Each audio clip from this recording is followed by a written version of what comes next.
There is nothing new in the world of self-help, according to this guy. Pretty much nothing you find on a self-help shelf is new. And I guess you can believe him. He's Mark Manson, author of the best-selling self-help book of the 21st century, The Subtle Art of Not Giving a Fuck. 10 million copies sold, and an orange cover that you can see in any thumbnail for a video like 10 self-help books that have changed my life. He echoes the anxieties of all content creators just starting out. Everything's already been said. What else can I bring to the table? And Manson's answer is, yes, it's all been said before. Probably even before you were born. Here's a question. What was self-help called before it was self-help? Give up, religion, philosophy. But if Mark Manson had nothing new to say, how did he manage to break into the self-help industry, one of the world's most saturated markets?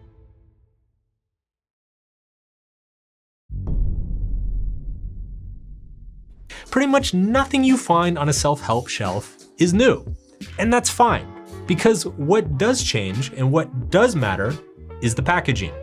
That might sound a little bit disparaging, but packaging, it turns out, is incredibly important. The packaging is the wrapping, the presentation. It's basically marketing. But hey, once we've said it's just good marketing, we've said nothing. I'm interested in understanding how this packaging works. What makes people choose to read this book rather than another? When we say it's good marketing, people think that implies the product isn't good. But on the contrary, it's the packaging that makes Mark Manson's book good. It's like a good movie. A movie isn't good because it has a captivating plot on the Wikipedia page.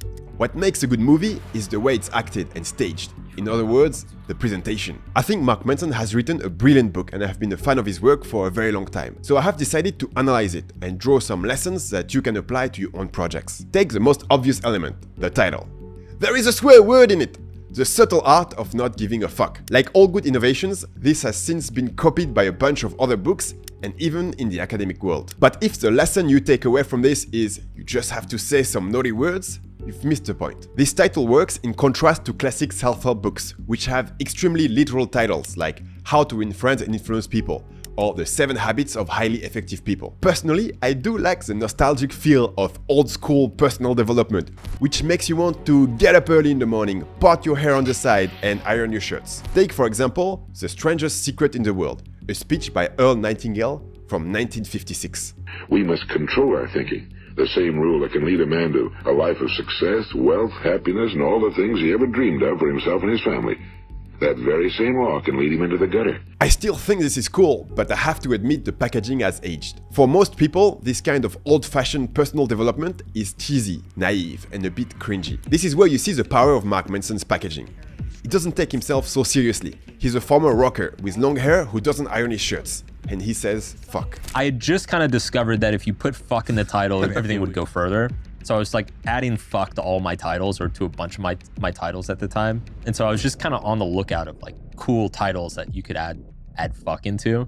So the marketing trick here isn't the swear word. It's to bring classic ideas to people who would never have read Think and Grow Rich or Meditation by Marcus Aurelius. The same idea could be applied to the meditation niche, for example. Many people are skeptical of promises like, I'm the ultimate guru who has attained perfect wisdom. Follow my advice and you will be happy forever. So a headline with swear words might work. But you could also make a more down-to-earth claim, like in the book 10% Happier. But the most important thing that makes Mark Manson's book work so well isn't the word fuck. It's the word subtle. The title works thanks to the contrast between subtle art and not giving a fuck. Once you've read the opening few words, the subtle art, you expect something along the lines of the subtle art of flower arranging. But the subtle art of not giving a fuck is an unexpected twist. It grabs your attention. This contradiction effect is crucial to writing a good headline. Mark Manson's blog is packed with good examples. Most of them don't use the word fuck, but they all have that surprise effect. Why you should have fewer opinions. Why your favorite self-help book sucks. The beginner mindset and why I envy you. You can replicate this formula in any niche. For example, why you're not making any progress at the gym and why I envy you. Why you should invest less in the stock market. Why your favorite influencers suck. But the title is only the first level of packaging, and it's also the easiest. If you stick a title with a swear word on the cover of The Power of Positive Thinking, it will be like putting some Brussels sprouts in a Snickers wrapper. It won't be enough to convince people who are resistant to personal development. So let's talk about the second level of packaging. The first level of packaging is the title. The second level of packaging is the concepts. In other words, Mark Manson takes ideas that might seem cliched and serves them up with a whole new sauce. But how exactly does he do it? To understand that, we need to go back to his first book. Years before he became an international best-selling author, Mark was a small-time blogger, selling a self-published ebook in PDF format on his blog. The ebook was called Models, subtitled Attract Women Through Honesty. So it was a dating advice book. I should point out here that the first level of packaging, meaning the title, was bad. It's something Manson didn't master until later. But I'll talk to you more about this in a bit and we'll try to find a better title. Before that, I need to put Models in context by telling you about another book, The Game. The Game has awesome level 1 packaging, subtitled Penetrating the Secret Society of Pickup Artists. Pickup artists are just about what you would expect. Guys who pride themselves on being incredibly good at seduction. So the title packages the book as an undercover investigation into a secret society, which is in itself captivating, and adds the promise of helping you get laid. So we follow the adventures of Neil Strauss, a geeky journalist who discovers this community of pickup artists and learns the techniques. And what are these famous techniques? The second level of packaging, namely the concepts of the book. This is where things get pretty strange. Some of the coaches Neil Strauss meets advocate hypnosis and neurolinguistic programming as the ultimate seduction method. Others use magic tricks to attract women's attention. Others wear flashy outfits to get noticed. One of the central concepts of the book is the idea of the routine. A routine is a sequence of phrases to be repeated exactly every time. Imagine the kind of sales script that would be used in a call center but applied to seduction. The idea is that if you're not particularly funny, interesting, or charismatic yourself, all you have to do is repeat the words you've read in an ebook about flirting. The simplest example of routine are the famous pickup lines or openers, meaning the first sentence you will use to approach a woman. But it quickly becomes much more complex than that. The methods described in the game are more or less direct manipulation techniques. For example, the neg. Neither compliment nor insult. A neg is something in between, an accidental insult or backhanded compliment. The purpose of a neg is to lower a woman's self-esteem while actively displaying a lack of interest in her by telling her she has lipstick on her teeth, for example, or offering her a piece of gum after she speaks. I don't alienate ugly girls. I don't alienate guys. I only alienate the girls I want to fuck. Mystery lectured. So, I'm not telling you all this to get into the twisted psychology of the game because, wow, that would take a while. In fact, I'm thinking of doing a whole video dedicated to this book and to how the seduction niche has evolved since then. If you're interested, write The Game in a comment. If I see there is some interest, I'll make the video. But this video is about Mark Manson, and we've set the scene enough for now. The Game has inspired a generation of pickup artists who swap routines and hypnosis techniques to try and sleep with as many women as possible. One of these young pickup artists is Mark Manson. His first blog makes a direct claim to being part of the community with the domain name Practical Pickup. But Mark Manson is uncomfortable with the manipulative side of the community. He can see that these techniques are unpleasant for women, unsurprisingly, but they also do a lot of damage to the men who use them, even when they work. That's because what attracts men to these seduction tips is usually a lack of self-confidence. So when the solution they're offered is to become someone else, find an alias and copy routines read on the internet, it only confirms that they're not good enough the way they really are. Mark Manson wants to give them another piece of advice. And that advice is, get this, just be yourself. What? What the fuck? You can see the problem right away. Imagine a guy who all his life has been ignored by the opposite sex. Finally, he reads the game and gets the courage to approach some women.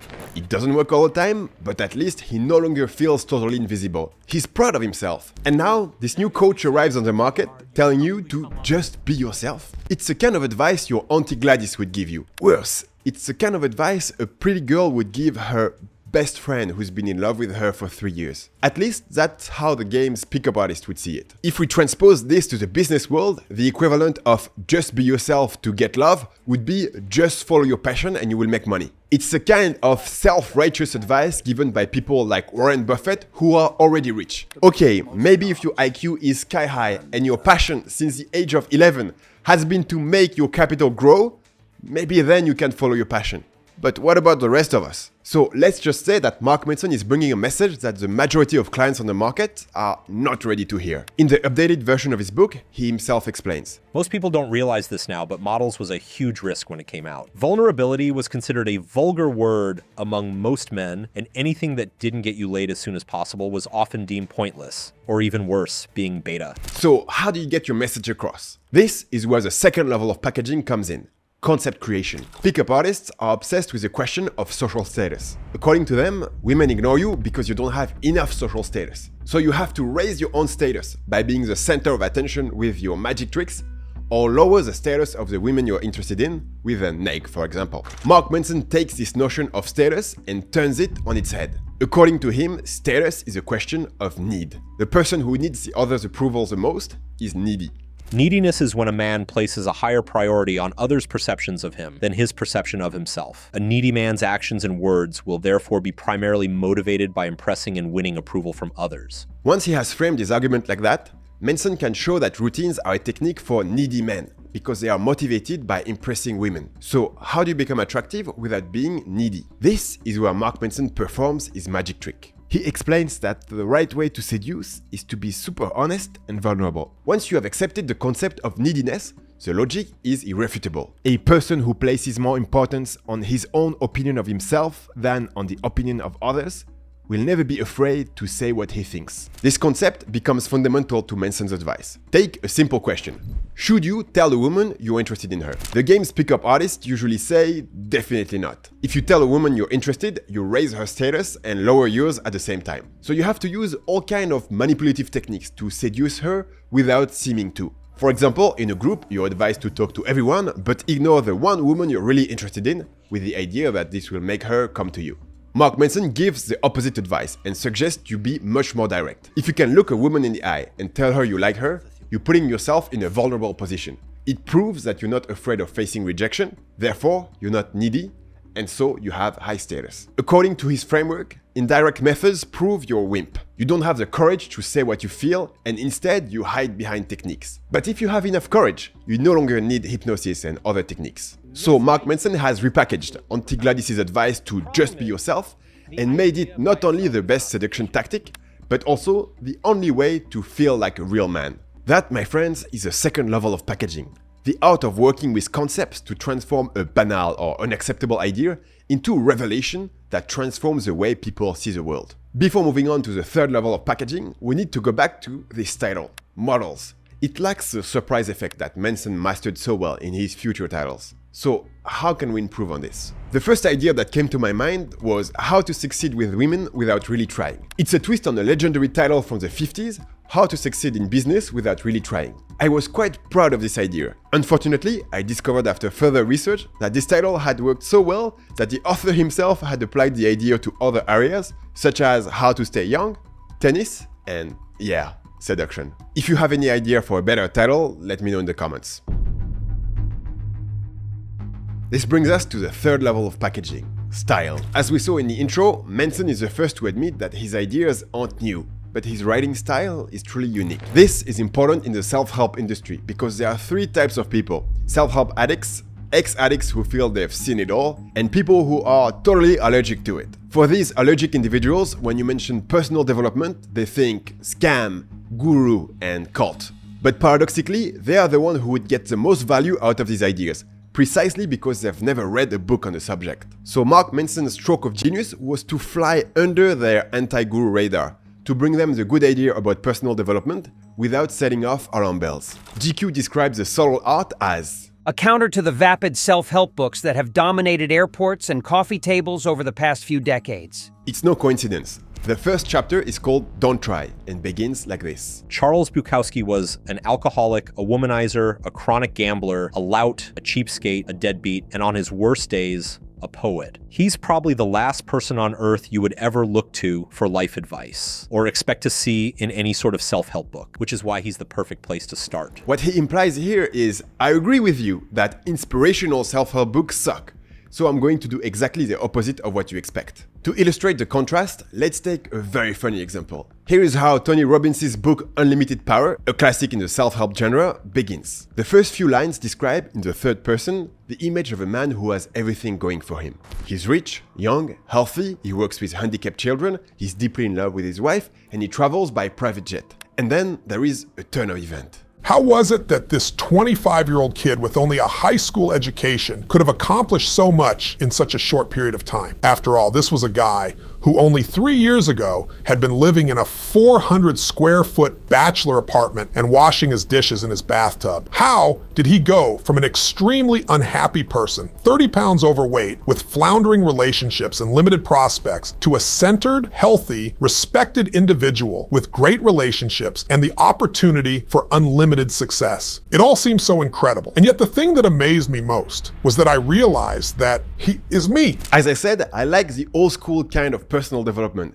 but you've got to admit, this one is really funny. It's a kind of style that's become a total cliche in the industry. Coming back to the subtle art, the first chapter of the book is an excellent example of Manson's style, so let's analyze it in detail. Why does he begin the book with a description of Bukowski's life? I actually wanted to open the book with him because he is kind of a counter argument to most of the examples that you see in books like this. You know, you're used to opening a book about how to improve your life and seeing a story about like Steve Jobs or Elon Musk or something like that. The lesson here is that an unexpected example makes for a great hook, whether for a book or a YouTube video. It's a technique called a pattern interrupt, a hook that turns around our expectations. Manson uses another pattern interrupt in his video on how to read faster. We expect him to show an impressive piles of books he's read, like in all the videos on the same subject, but in the first few seconds of the video, he just shows a tiny pile of books. These are all the books that I read in 2010, 10 years ago. That's 14 books. Not too bad. But these are the books I read in 2020. Shit. Let's get back to the book. After describing Bukowski's life as a loser, Manson introduces a tipping point. Then, when Bukowski was 50, after a lifetime of failure and self-loathing, an editor at a small independent publishing house took a strange interest in him. The editor couldn't offer Bukowski much money or much promise of sales, but he had a weird affection for the drunk loser, so he decided to take a chance on him. He goes on to become a famous author, publishing 6 novels and hundreds of poems. At this point, the reader expects the moral of the story to be: success can take time, you have to stay positive and persevere until you succeed.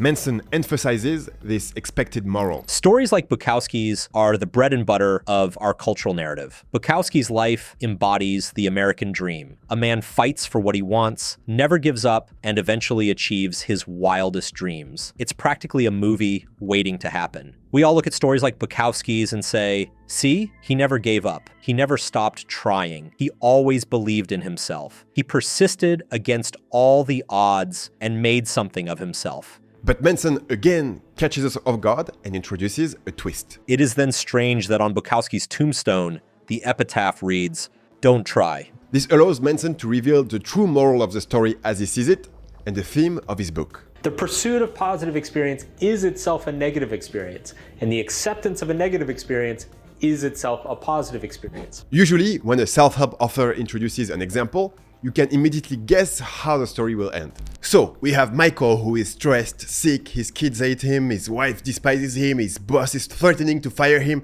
and on top of that, he's losing his hair.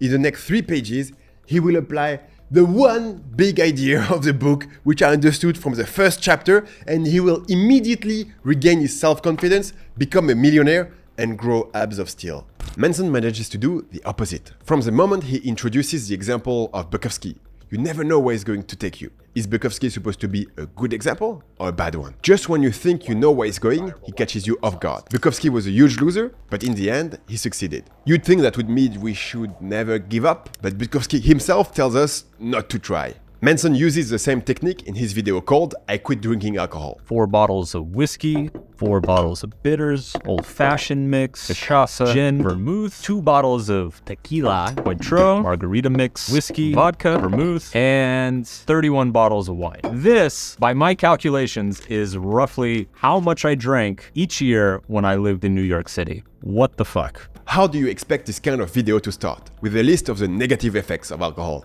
But watch how Manson starts it. But first, before we can talk about the benefits of not drinking, there's a far more important question to start with. What are the benefits of drinking? A lot of people loved Mark Manson's book. They have the impression that it's because he has some good ideas. But in fact, what makes you enjoy reading a book or watching a YouTube video is first and foremost the packaging, and especially the style. A good style keeps surprising you by using an unexpected example, drawing a shocking conclusion, or simply with a turn of phrase that makes you smile. Even his biggest fans would find it hard to summarize the ideas in Mark Manson's book, but they remember how the book made them feel.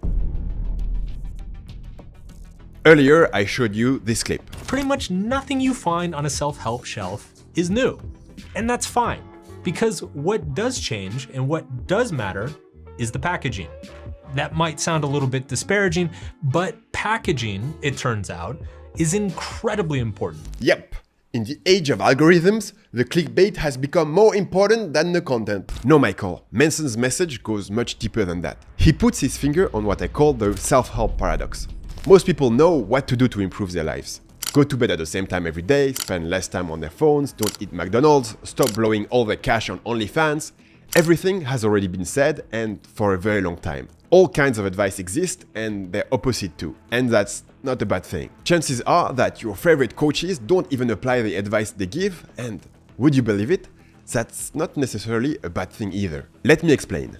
Blogger Scott Alexander wrote an article entitled "Should You Reverse Any Advice You Hear?" He explains that people with opposite temperaments or in different life situations often need to hear reverse advice. For example, when a young person is looking for job advice, I worry that all the artsy creative people whose heads are already way too high in the skies will be reading books by artsy creative people who urge them to follow their dreams, and so be even less mindful of the importance of a secure future. And all the hard-headed, down-to-earth people will naturally gravitate towards reading "Have a Very Secure Future by Going into Business" by Warren Buffett, and maybe never get reminded of the importance of following dreams. Advice exists alongside its opposite because different types of people need to hear different things. It makes me think of the J.R. Dobbs quote, "I don't practice what I preach because I'm not the kind of person I'm preaching to." This quote is parodic, but it also points to a truth. Coaches don't necessarily apply the advice they give because they're often in a completely different situation to the people who receive their advice. When you take somebody who's struggled their entire life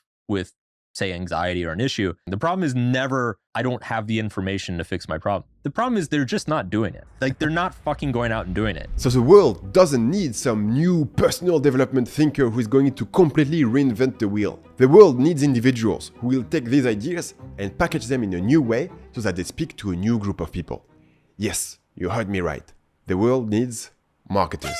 Let me give you a specific example. I read my first self-help book when I was in prep school. It was called "I'm Going to Teach You How to Get into the Best Business School in the Country." And it contained basic productivity advice that you've seen 1,000 times elsewhere. But the packaging was right for me at that time, because it was written by someone who had been in my specific situation and had achieved what I wanted to achieve. And so the best way to crush it in self-help is to take the basic ideas and bring them to a new market. This has happened with meditation over the last 15 years. Many people were put off by barefoot hippies, incense, and Buddha statues. So meditation was repackaged as a technique to reduce stress and increase concentration in office workers. Did something get lost in the process? Yes, but the vast majority of people downloading Headspace were never going to meditate 12 hours a day in an ashram. So repackaging meditation helped them, and nobody needed to reinvent 3,000 years of meditation techniques.